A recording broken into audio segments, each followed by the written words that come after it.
मुझे एक बात बताएं, ये जो ग्रह हैं हमारे सूर्य, चंद्रमा, राहु, केतु जी, ये हमसे क्यों रूठ जाते हैं बार बार? ये ग्रह किसके कारण प्राप्त हुए? नहीं पता, आप बताओ। शरीर से ही ना। जी। शरीर किससे प्राप्त हुआ? माता पिता से। माँ पिता से ना। माँ पिता कौन है?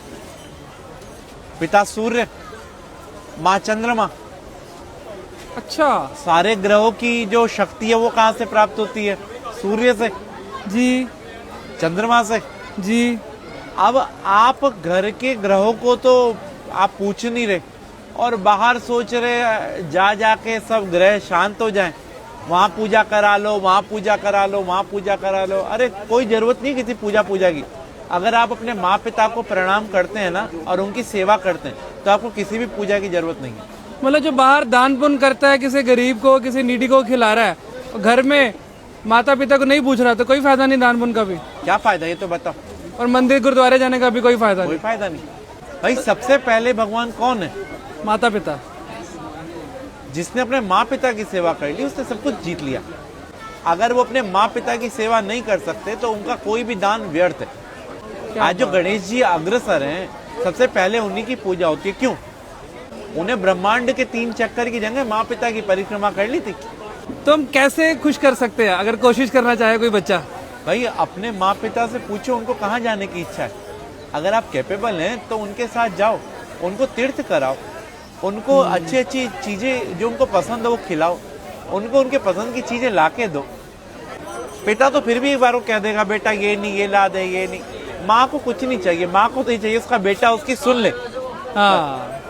तो हम लोग अगर अपने माँ पिता के साथ समय बिताएंगे ना तो उनका अनुभव, और अनुभव से बड़ा कोई भी टीचर नहीं होता। और आज के टाइम में यही विपरीत हो रहे हैं सब। सास ससुर को और बहू को प्यार करते हैं, बेचारी माँ जिसने जन्म दिया उसे जयराम जी की कर देते हैं।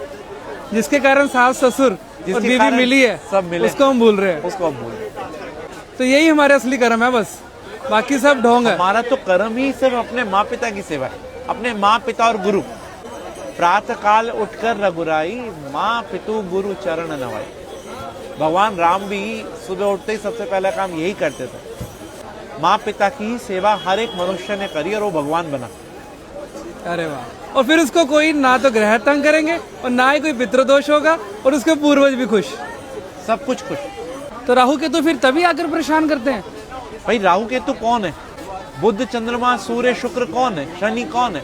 हमारे ही पास रहने वाला एक व्यक्ति राहु है, एक केतु है, एक चंद्रमा, एक सूर्य, एक शनि है। तो हम इन सबको, भाई सबको तो नहीं मना सकते ना, लेकिन जो इनकी एनर्जी का केंद्र है उसको मना लो ना। पिता को प्रणाम करने से सूर्य, पिता की सेवा करने से सूर्य, पिता की सेवा करने से हमारे सारे ग्रह शांत हो जाते हैं। आज जो मुस्कान आपके चेहरे पे है उसका कारण कौन है? माता पिता ना। तो वही मुस्कान अगर उनके चेहरे पे आ रही है तो, और कारण आप हो, तो वाह।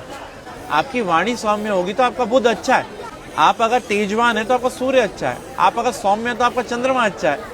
आपकी पत्नी अच्छी मिल गई तो आपका शुक्र अच्छा है। अगर 5-7 गर्लफ्रेंड मिल गई तो और अच्छा है। शादी से पहले बाद में नहीं, फिर बुरा है। क्या बात है पंडित जी, आप जिस प्यार से और जिस इतनी आसानी के साथ समझा देते हैं ना, मतलब जो आज के भटके हुए समाज में आप जिस सही डायरेक्शन में डाल रहे हैं ना, मन खुश हो जाता है यहाँ पर आके।